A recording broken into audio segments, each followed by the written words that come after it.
Hello everyone and welcome back to the channel GMAT Point. In today's video, we'll be talking about the two incredible programs offered by IIM Kozhikode, the PGP Finance and PGP LSM. Whether you're looking into master finance or explore a creative approach to the management, IIM Kozhikode have got you covered. We will cover everything you need to know, from eligibility to selection process and fees and more.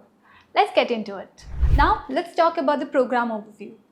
Both are 2-year full-time MBA programs, but they focus on different areas. The PGP Finance is ideal for someone who is passionate about financial markets and challenges. It is designed for careers in banking, investment, and risk management with a strong focus on analytical and decision-making skills. Whereas the PGP Liberal Studies Management is all about blending management with the liberal studies. It helps you to build the emotional intelligence, cultural awareness, and creative approach. This program is designed for the careers in HR, marketing and media, and other people-centric roles. Now let's talk about the eligibility criteria of these programs. You will need a bachelor's degree or a professional qualification like CA, CMA or CS, and a valid GMAT score meeting the respective cutoffs. To check out the GMAT cutoffs, refer this table for the PGP Finance and this one for the LSM. Now let's talk about the shortlisting process. All the eligible candidates who have completed the registration will be shortlisted for the VAT and PI. In this process, college holds a certain weightage to your performances and academics. For PGP Finance, your scores in Quant and DI carry a 20% weightage, and your scores in 10th and 12th carry around 25% weightage, and a relevant work experience carries around 10% weightage. Note that the work experience is not necessary.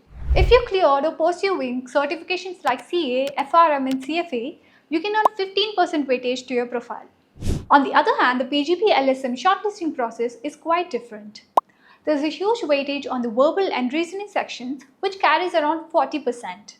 Your 10th and 12th grade scores also make up around 40%, reflecting on the importance of academics. Candidates from the non-engineering backgrounds have additional 10% weightage, and a relevant work experience contributes around 5% weightage to your profile. This approach ensures a well-rounded evaluation, identifying the students with the good leadership skills. Now let's talk about the final shortlist. The shortlisted candidates must appear for the VAT followed by the PI. After these two processes conclude, the final scores will be computed based on PI, VAT, and your performance in GMAT and other factors on respective programs. Check out the table for the final composite score for these programs. Finally, let's talk about the fees. The tuition fee for both the programs is 20.5 lakhs for 2 years. To conclude this discussion, both PGP in Finance and LSM are great options based on your career goals. I hope this video have helped you to clarify your doubts in eligibility and selection process. If you still have queries, drop them in the comment section below. And for more college related and GMAT updates, subscribe to GMAT Point. Thank you.